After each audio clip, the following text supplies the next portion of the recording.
नमस्कार, आप देख रहे हैं डेली मीडिया 24 न्यूज़। मैं हरपाल सिंह और इस समय हम मौजूद हैं सेक्टर 2 में एचएसएससी ऑफिस के सामने, जहां पर आज मेवात कैडर के जो जेबीटी के अभ्यर्थी हैं वो यहां पर सैकड़ों की संख्या में इकट्ठे हुए हैं। कारण ये है कि इनका जो मामला लंबित था और वो कोर्ट में विचाराधीन है। किसी युवक के द्वारा उस पर केस किया गया था और स्टे भी लगा था परसेंटेज के चक्कर में, लेकिन वो कोर्ट में विचाराधीन है। और अभी इनकी कुछ दिन पहले जो न्यायाधीश हैं उन्होंने कहा था कि यदि एचएसएससी लिखित में उनको यदि दे देता है कि हमें कोई परेशानी या कुछ भी नहीं, तो हम स्टे को हटा लिया जाए, इस भर्ती से जो स्टे है वो हटा लिया जाएगा और आप लोग अपनी ज्वाइनिंग जो है वो जाकर कर सकते हैं।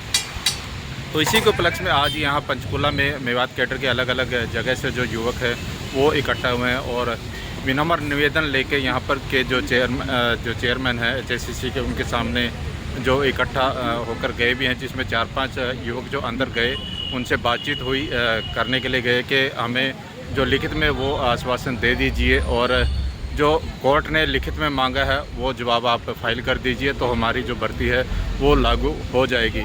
क्योंकि 12 साल के लंबे इंतज़ार के बाद जो जेबीटी की भर्ती आई थी और जिसमें अभी सितंबर 2024 में शायद ये एग्ज़ाम हुए थे और अभी 1 साल होने को हो गया है जो आज तक ये भर्ती जो लटकी हुई है। लेकिन अब शायद इनको युवकों को आश्वासन है और अंदर से आश्वासन भी मिला है कि जो भर्ती है वो हो जाएगी। और उन्होंने आश्वासन दिया है चेयरमैन महोदय ने कि हम इसका जवाब जल्दी फाइल कर देंगे और आपको दिवाली का तोहफा शायद मिल सकता है। तो आइए जो युवक हैं उनसे इस बारे में चर्चा करते हैं। हम सभी मेवात जेबीटी कैंडिडेट हैं और गत 28 सितंबर को हमारा एग्ज़ाम हुआ था। उसके बाद 8 महीनों बाद हमारा रिज़ल्ट आता है और रिज़ल्ट आते ही एक केस फाइल हो जाता है और केस बहुत ज़्यादा बड़ा नहीं है, एक EWS का केस है। और उस केस में भी जो प्रमिला केस है, सुपर प्रमिला केस है, उसका हवाला दिया गया है। परंतु प्रमिला वाला केस है वो 2-3 स्टेज का एग्ज़ाम है और हमारा जो है PRT का वो सिर्फ 1 स्टेज का एग्ज़ाम है जो इसमें लागू नहीं होता। ये सभी को अच्छी तरह से पता चल गया, क्योंकि अभी पिछली 27 तारीख को हमारी कोर्ट में हियरिंग थी। हमारे जो वकील थे सार्थक गुप्ता ने बहुत अच्छे से सभी मुद्दों पे आर्गूमेंट करके और सभी ये सही साबित कर दिया भी जो प्रमिला वाला केस है वो इस पे लागू नहीं होता है।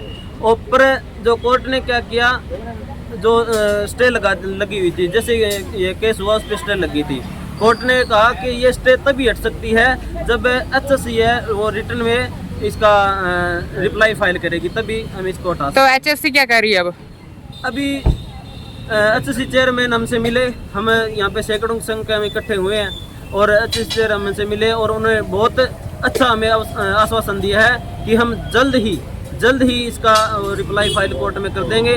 और जैसे ही हमारा रिप्लाई फाइल कोर्ट में फाइल हो जाता है, वैसे ही हम अर्ली हियरिंग करवा के और हम जल्दी ज्वाइनिंग ले लेंगे। आपका नाम? मेरा नाम सूर्य सर, सिरसा से आता हूँ। आश्वासन तो आपको पहले भी मिला था? नहीं सर, आश्वासन तो ये था ना, जो अभी की बार जो कोर्ट में हियरिंग हुई थी उसमें रिटर्न में साफ साफ लिखा गया है कि ये जो केस तभी हो सकता है, इसका सोल्यूशन है तब आप रिटर्न फाइल करते हैं। और उससे वो जो एफिडेविट था, जो कोर्ट ने ऑर्डर दिया था, वो ऑर्डर जजमेंट दिया था, वो हमने सर को दिखाया है, सर ने उसको समझा है। उस बेस पे सर ने हमें पूरा आश्वासन दिया और हमें सर पे पूरा विश्वास है कि वो जल्दी से जल्दी हमारा जो काम है वो करेंगे, रिप्लाई फाइल करके और आगे की प्रक्रिया वो शुरू करवाएंगे। ठीक है।